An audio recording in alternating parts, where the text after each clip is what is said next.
The torch, but still had to maintain the presence of power and control. That was my choice, to take care of my family, to make sure the control and power passed in the way I wanted it to. This was the only way I knew she would be safe. My daughter, my Amelia.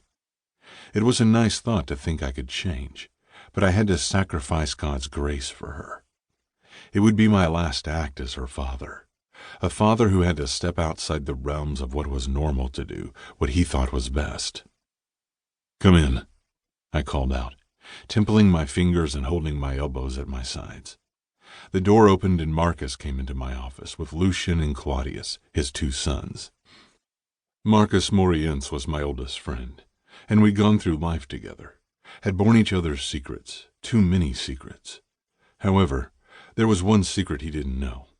One secret I thought best to keep from him so he too would be safe. It was a secret I thought no one else knew until 2 days ago. It was the kind of secret that would be the harbinger of death. No question about it. Death had always been in the equation, right from the moment things went wrong. It was fitting for me because I'd instigated death myself more times than I could count. I would never be white as snow with God's forgiveness. I'd maintained my silence for so many years, bearing the burden of the truth. It was poison to me. As I looked at my best friend, a man who had been like a brother to me, I couldn't believe I'd kept it from him. We were as close as family could be. Even his sons were like my own, although the brothers could not have been more different if they tried.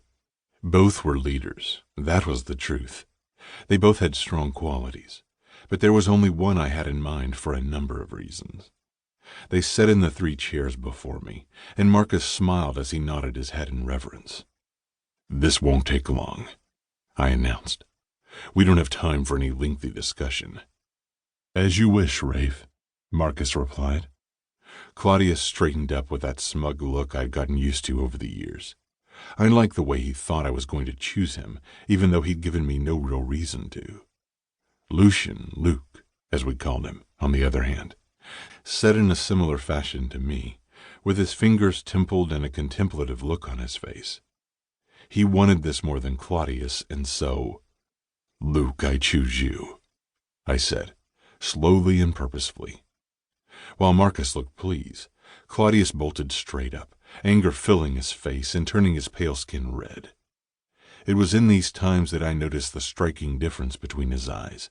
One blue, one brown, one zeroing in on me with antagonism. "How could you choose him?" Claudius challenged. All I did was give him the look, and the man immediately knew his place. I watched the anger simmer as he tried to control himself in front of me. He knew it didn't matter who he was.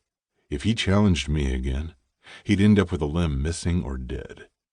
I didn't like those who had no respect, and I didn't tolerate insolence either. I focused my attention back to Luke, who still had that contemplative look on his face. "Luke, what say ye?" I asked. "Thank you," came his simple reply, and that was the difference between Luke and Claudius. Luke could control himself, for good or for bad. I knew this choice would drive a wedge between them as brothers, but I knew I'd made the right decision. They were like oil and water, but did their best when Marcus was around. Luke was the oil, Claudius the water. Oil stayed in control of itself and did not bend at the will of emotion. It only mixed itself out when the conditions were right and only at the right moment. Water, on the other hand, flowed everywhere and tried to overpower everything in its wake. There was no control, just movement. I needed oil, not water.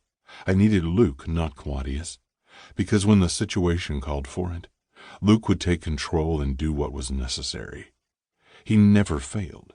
While Claudius was too reckless, Luke would be a true captain, but more importantly, he could do what I couldn't.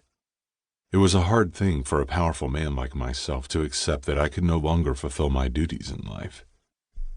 At least I had accepted it, and I had every confidence in Luke that he would be the person I needed him to be. He'd figure it out. He'd figure out that I was choosing him for more than just taking my place. I wished I could say more. I wished I could tell them. but it had to be.